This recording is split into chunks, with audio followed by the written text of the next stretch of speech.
वज़ीर-ए-आज़म नरेंद्र मोदी भारत के सबसे तवील अरसे तक मुसलसल वज़ीर-ए-आज़म बन गए हैं। उन्होंने इस ओहदे पर सबसे ज़्यादा दिन तक रहने के साबिक वज़ीर-ए-आज़म जवाहरलाल नेहरू के तवील तरीन दौर इक़्तिदार का रिकॉर्ड भी पीछे छोड़ दिया है।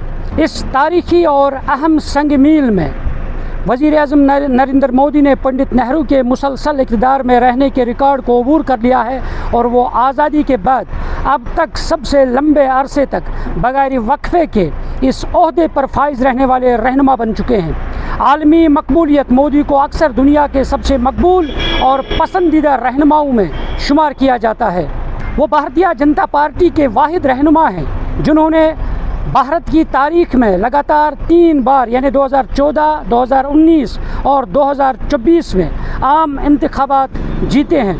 वज़ीर-ए-आज़म नरेंद्र मोदी नंबर 1 वज़ीर-ए-आज़म, उन्होंने तरक्की, खारजा पॉलिसी और इंफ्रास्ट्रक्चर के मैदान में नुमाया पेशरफ्त की है और मोदी हुकूमत के मुख्तलिफ मंसूबे जैसे सड़कों, रेलवे, डिजिटल इंडिया और जम्मू कश्मीर में तरक्याती कामों को मिसाल के तौर पर पेश करते हैं और उनके मुताबिक कनेक्टिविटी में बेहतरी, सयाहत को फ़रोग और बड़े प्रोजेक्ट्स जैसे चिनाब ब्रिज और ज़ौजिला टनल इस तब्दीली की अलामत है। और इसी के साथ साथ पहलगाम टेरर अटैक के बाद जिस तरीके से यहाँ जो टूरिज़म सेक्टर है वो सिफर पर आ गया था और उसके बाद वज़ीर-ए-आज़म नरेंद्र मोदी की यानी वजह से ही यहाँ टूरिज़म सेक्टर को भी दोबारा बहाल कर दिया गया, फ़रोग मिला और आज हम देखते हैं बड़ी तादाद में टूरिस्ट्स वादी कश्मीर का रुख कर रहे हैं। न्यूज़ 18 जम्मू कश्मीर के लिए मैं गुलमर्ग से मुनीर हुसैन हुर्रा।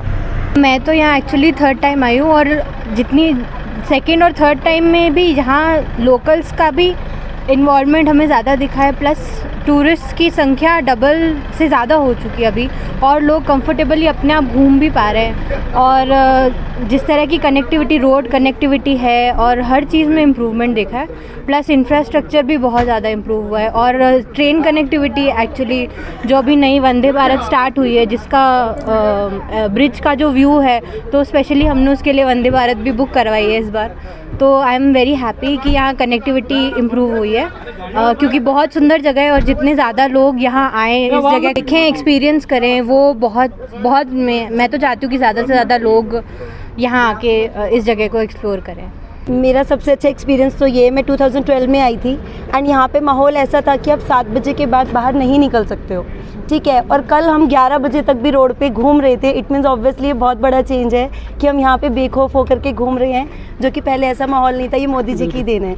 बिल्कुल जी। तो कितने खुश आप हैं कि उन्होंने 3 बार इलेक्शन जीता है और पीएम बने? हम बहुत खुश हैं। उन्होंने तो बहुत सारे चेंजेस लेके आए हैं, इवन हमारे सिर्फ कंट्री वाइज ही नहीं, इंटरनेशनल लेवल पे भी बहुत सारे चेंजेस लेके आए हैं। पहले इंडिया को इतना कोई नहीं पूछता था बट अब उन्होंने बहुत ग्रोथ की है।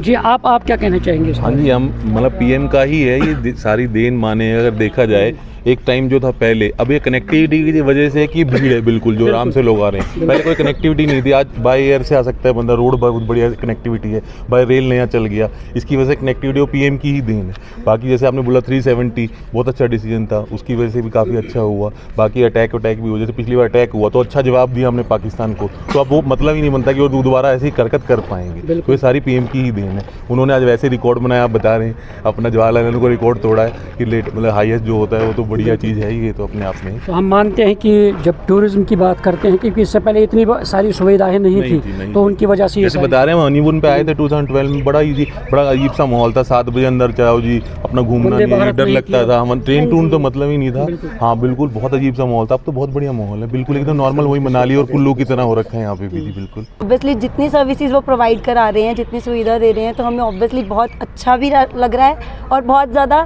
फ्रीडम फील हो रही है। मतलब इंडिया का पार्ट, पहले इंडिया का पार्ट नहीं लगता था हमें कश्मीर, क्योंकि हम अपनी मर्जी से नहीं रह सकते थे। डेमोक्रेसी कहने के बाद भी डेमोक्रेसी वाला माहौल नहीं था, बट अब क्या है, अब हम अपनी मर्जी से घूम रहे हैं, फिर रहे हैं, जब चाहें तब। यहाँ पे सर्विस जो मिल रही है, चाहे ड्राइवर्स, बाकी सारी चीज़ें बहुत अच्छी है, बहुत अच्छी है। हमारे साथ जो ड्राइवर भी है बहुत अच्छी नेचर है, बहुत अच्छा हमें गाइड कर रहे हैं, सब कुछ बहुत अच्छा है। अच्छा किया है, अब चारों तरफ से अब कोई दिक्कत नहीं है, अब हम आराम से घूम सकते हैं। और पहले बहुत कुछ सोच के समझ के आना पड़ता था, और ऐसी अब कोई दिक्कत नहीं है, आराम से एंजॉय कर रहे हैं, बढ़िया, बहुत अच्छा है। हमें भी अपने देश का हिस्सा लग रहा है, पहले नहीं लगता था, पहले डर लगता था, पर अब ऐसा कुछ नहीं है। मोदी जी ने जो ऑपरेशन सिंदूर करके जो जवाब दिया था पाकिस्तान को, उस वजह से पूरा इंडिया प्राउड फील कर रहा है और अपने आप को सेफ फील कर रहा है कश्मीर में घूम के। तो आप मानते हैं कि कनेक्टिविटी मानते हैं कनेक्टिविटी तो बहुत अच्छी हुई है, लेकिन जिस दिन दिल्ली से श्रीनगर सीधा वंदे भारत चल जाएगी उस दिन यहाँ टूरिस्ट की संख्या और ज़्यादा बढ़ेगी। मोदी के आने से काफ़ी फ़र्क पड़ा है पूरे हिंदुस्तान पे, और कश्मीर में भी मैंने सेकंड टाइम अभी आया जब बहुत अच्छा मुझे लगा।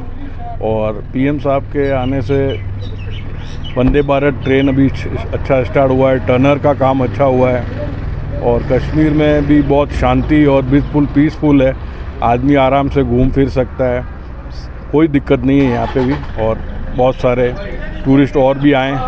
ऑपरेशन सिंदूर के बाद बहुत अच्छा यहाँ पे काम किया है सरकार ने, और बहुत ही अच्छा यहाँ पे इम्प्रूवमेंट हुआ है, और अब कोई डर की नहीं है, और बहुत अच्छा लोग घूम फिर रहे हैं। तो इस टूरिज़्म सेक्टर के साथ 10-15 सालों से मुंसलिक हूँ, और पिछले जब यहाँ पे कोविड आया था, कोविड के बाद यहाँ पे टूरिस्टों एक ऐसी लहर आई कि जिसमें हमारे बहुत सारे बेरोज़गार लड़के जिनने MA BCom एजुकेटेड लड़के थे, उन्होंने गाड़ियाँ लाई, तो और उन्हें होटल ले लीज पे, और उन्हें होटल बनाए, तो बहुत सारे लोग इसके साथ मुंसलिक हो गए। तो 2000 कोविड के बाद हमने एक टूरिज़्म का अलग एक ये देखा कि मतलब रिकॉर्ड तोड़ दिए। तो कश्मीर तो था टूरिज़्म के लिए, लेकिन कोविड के बाद 4 साल पूरा टूरिज़्म ऐसा रहा। तो उसके बाद एक यहाँ पे पहलगाम का अटैक हुआ पिछले साल, तो उस वाक़े के बाद कश्मीरी लोग बहुत मायूस हो गए कि टूरिस्ट ने आना छोड़ दिया। तो फिर यहाँ पे जो सेंट्रल गवर्नमेंट है, PM मोदी है, उन्होंने भी लोगों को समझाया, लोगों को भरोसा दिया, और यहाँ पे भी जो हमारी अपनी कश्मीर की सिक्योरिटी एजेंसीज है उन्होंने भी बहुत अच्छा काम किया, बहुत अच्छा रोल निभाया। तो हमारे कश्मीरी लोगों ने भी, हमारे टूरिस्ट ट्रेड के साथ जितने भी एसोसिएशंस हैं उन्होंने बाहर रोड शोज़ किए, हमारी लोकल एडमिनिस्ट्रेशन ने भी रोल निभाया। मान लो सब ने साथ मिलके यहाँ पे काम किया, तो आजकल हम देख रहे हैं कि टूरिस्ट का काफ़ी अच्छा फ्लो रहा।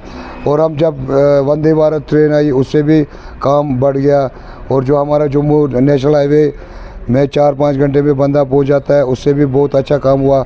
और लोगों ने, कश्मीरी लोगों ने यहाँ पे अब जो पहले नहीं देखा, वॉल्वो बसें, आजकल बहुत सारी बाहर की भी कंपनी और अपनी कश्मीरी भाइयों की लोगों ने भी वॉल्वो बसेस लाई, जो आजकल हर रोज़ दिल्ली मुंबई जो जहाज़ का टिकट अफोर्ड नहीं करते, वो वॉल्वो बसों में दिल्ली का सफ़र, पंजाब का, चंडीगढ़ का सफ़र करते हैं। तो जैम पैक्ड रहता है, वो भी गाड़ियाँ जैम पैक्ड रहती है।